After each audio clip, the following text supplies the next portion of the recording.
Good morning. This is Father Stephen Kelly from St. John's Church in Detroit.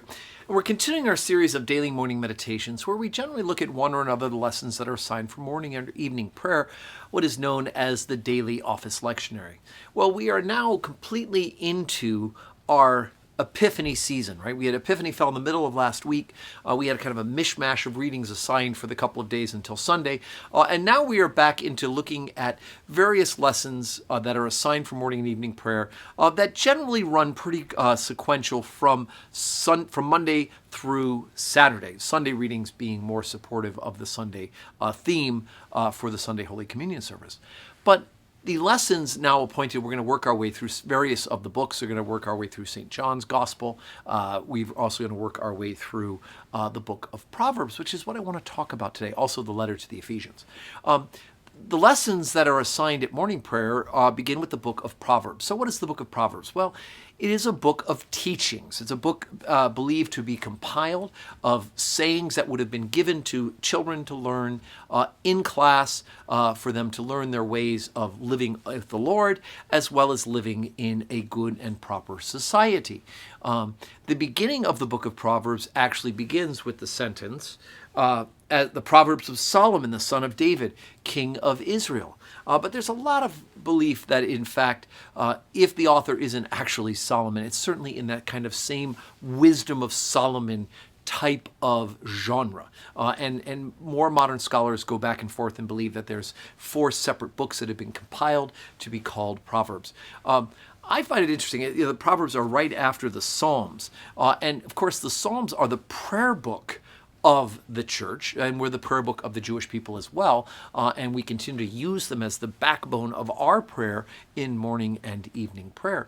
We go through all the Psalter, all 150 Psalms in 30 days, in the 30-day cycle that we use, and if we were praying the monastic offices, we would basically go through them in a week, and Jesus himself would have said his prayers using the Psalms. So we think about the Psalms both pointing to Jesus and Jesus himself praying the Psalms as a member of the original covenant himself, being a good Jew. Proverbs falls in the Bible right afterwards, and I think it also would be very helpful to the church if we were to spend more time thinking of this type of wisdom thought of how it is that we can live in concert with God and with other people. And so much of the Book of Proverbs is just great sayings that hit you and they go, wow. I mean, personally, I think of, I love reading the Poor Richard's Almanac, right?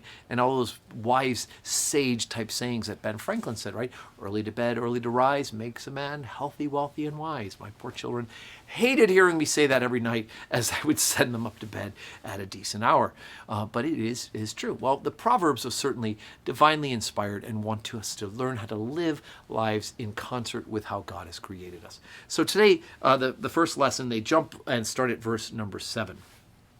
The fear of the Lord is the beginning of knowledge, but fools despise wisdom and instruction. Makes sense, right? My son, hear the instructions of thy father, and forsake not the law of thy mother. For they shall be an ornament of grace unto thy head, and chains about thy neck. My son, if sinners entice thee, consent thou not. If they say, come with us, let us lay wait for blood, let us lurk privily for the innocent without cause. Let us swallow them up alive as the grave, and whole as those who go down into the pit. We shall find all precious substance, and we should fill our houses with spoil. Cast in thy lot among us, let us all have one purse. My son, walk not thou in the way with them, refrain thy foot from their path. For their feet run to evil, and make haste to shed blood. Surely in vain the net is spread in the sight of any bird. And they lay wait for their own blood. They look privily for their own lives.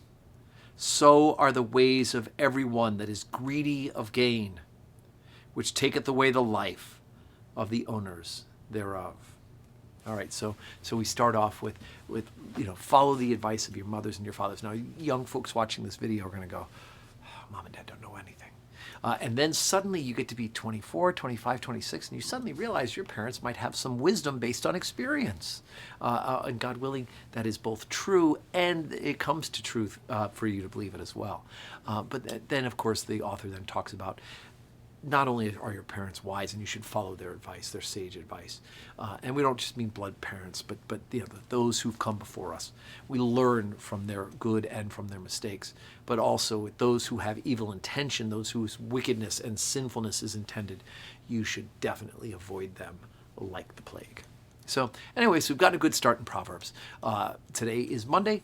We do have the Holy Communion service this week on Monday, Tuesday, Wednesday at 12:15, Thursday at 10:30. And evening prayer, we're back to live streaming evening prayer Monday through Thursday at 5 o'clock. I do hope that you will join us, stjohnsdetroit.org. And I hope you have a blessed Monday.